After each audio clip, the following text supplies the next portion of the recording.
ዘመን አይሽሬ ምርጥ ሙዚቃዎች Timeless music.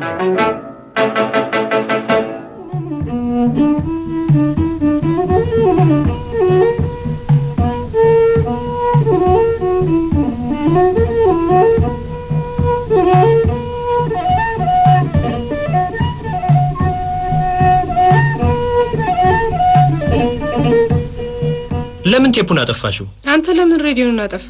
ኧረ እባክሽ ሙዚቃዬን ለመስማት እድል ስጪኝ። አንተም ዜና የመከታተል እድል ስጠኝ እንጂ። ስሚ፣ ሙዚቃውን ያገኘሁት እኮ ገና ዛሬ ነው።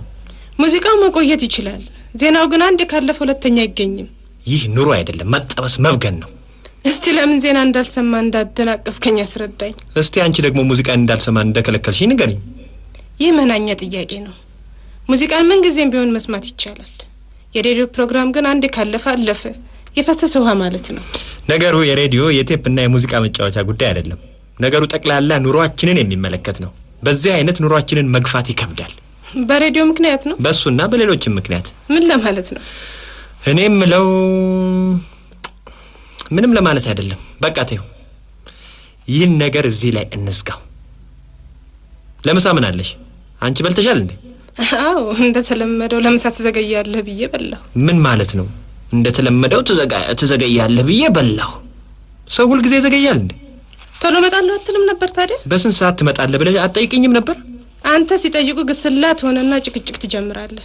ታዲያ እንዴት ልጠይቅ? ጥያቄሽ ሁሉ ቁጣ የተሞላበት ነው። ደም ያፈላል። ታዲያ ተፈጥሮዬ ነው፣ ምን ላድርግ? ታዲያ አሁን መፍትሄው ምንድነው? እኔ ምን አውቃለሁ? በልምሳዬን ስጪኝ። ለመሆኑ ምን አይነት ምግብ ነው ያለሽ? ቀይ ወጥና ልጫ አለ። አብግነሽ። ምን? ስንት አመት ሆነን ከተጋባን? ምን? ጆሮሽ ላይ ተቀምጠሻል በል ሴትዮ። ከተጋባን ስንት አመት ሆነን ነው የምልሽ? ሚያዝያ 4 አመታችን አለፈ። 4 አመት ማለት ከ1000 ቀን በላይ ነው።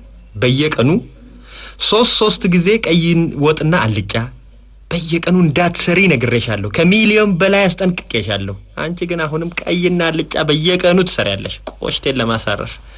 እኔ መቼም ቀይና አልጫ ግሩም ነው የምለው። እኔ ደግሞ ደስ አይለኝም ነው የምለው። መፍትሄ ፈልጊ። መፍትሄውማ የተዘጋጀውን መብላት አይመስልም? አልወደውማ። ታዲያ ምን ላድርግ? ሌላ ምግብ አዘጋጂ። እኔ 2 አይነት ምግብ ማዘጋጀት አልችልም። የምታደርጊውን አድርገሽ ከነገ ጀምረሽ የምወደውን ምግብ ማዘጋጀት አለብሽ። ከነገ ጀምሮ የጠየቅኩሽን ምግብ ማግኘት አለብኝ። ገባሽ? ቀይና አልጫ ወጥ መስራት አልችልም ማለት ነው? ለራስሽ የፈለግሽውን መስራት ትችያለሽ። ለኔ ግን ሌላ ምግብ ስሪ። የሆነ ወጪ አይጨምርም? ይጨምራል። ከዛሬ ጀምሬ ሲጋራ አቆማለሁ። መጠጥም እርግፍ አድርጌ ተዋለሁ። ይህ ተጨማሪውን ወጪ ይሸፍናል። እሺ፣ ምን አይነት ምግብ ነው የምትፈልገው? እንቁላል ፍርፍር፣ አሮስቶ፣ ፓስታ፣ ስፓጌቲ፣ ቴላቴሊ፣ አልፎ ደግሞ ሱጎ የበዛበት ጥሩ ሩዝ። ጉድ እኮ ነው። በአንድ ቤት ያለን ሰዎች አንመስልም። 4 አመት ሙሉ አብረን ኖረን ምን ዋጋ አለው? 2 ገበታ እየቀረበ ሁለታችንም የተለያየ ምግብ እየበላን በአንድ ላይ እንኖራለን ማለት ጨዋታ ይመስለኛል። ሰው እንደ ስሜቱ ነው ተብሏል። ለዛሬው ዳቦና ሻይ ላቅርብልህ? መቼስ ምን ላድርግ?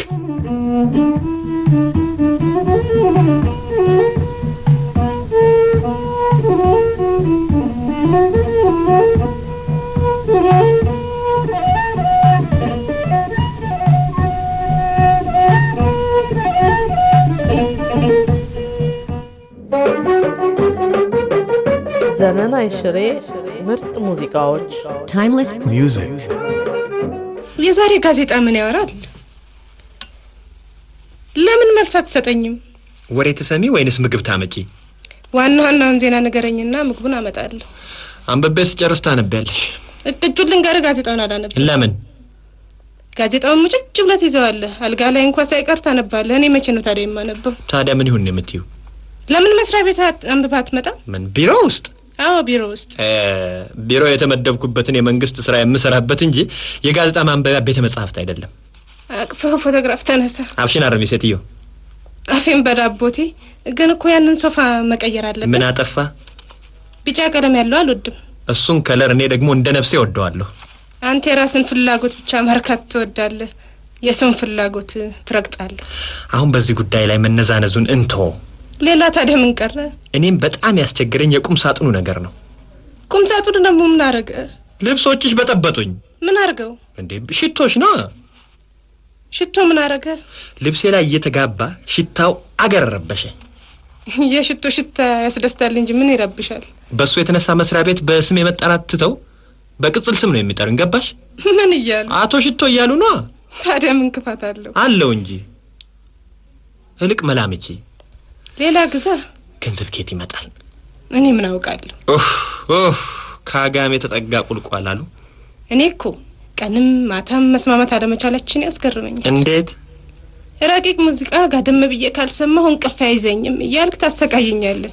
እኔ ደግሞ እሱን ሙዚቃ ስሰማ እንቅልፍ ባይና ይዞር። የኔና አንቺ ፍላጎት በአንድም ነገር እንኳን አለመቀራረቡ ያስገርመኛል። ከከለር ጀምሮ እስከ ምግብ አይነት አይስማማም። ታዲያ ምን ይሻላል? እኔ ምን እንደሚሻል አላውቅም። ጥፋቱ ሙሉ በሙሉ ያንተ ነው። እንዴት ባክሽ? ከጋብቻ በፊት መጠናናት በጣም አስፈላጊ ነው ብለህ ጋብቻ ሎተሪ ነው፣ ጋብቻ በሂሳብ ፎርሙላ በቀመር አይመራም ብለህ በብዙ ሳንጠናና ጋብቻውን ፈጸምን። እኔ እንደማስበው እንኳን ለጋብቻ ለጉርብትናም የሚያበቃ ዝንባሌ ያለን አይመስለኝም።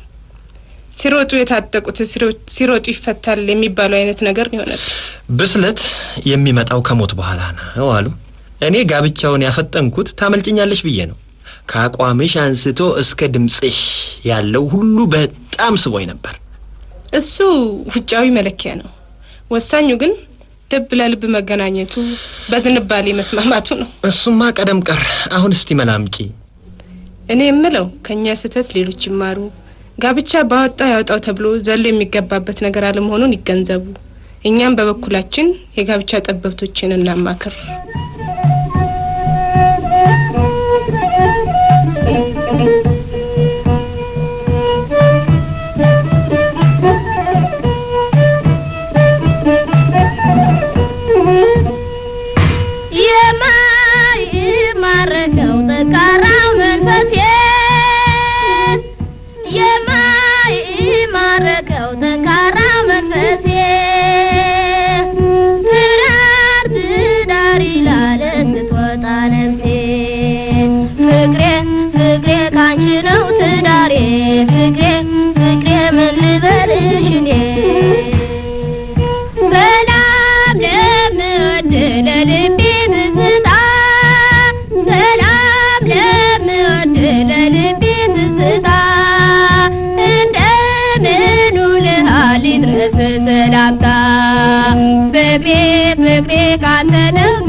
ፍቅሬ ፍቅሬ ካንተ ነው ትዳሬ ፍቅሬ ፍቅሬ ካንተ ነው ትዳሬ ዘመን አይሽሬ ምርጥ ሙዚቃዎች Timeless music.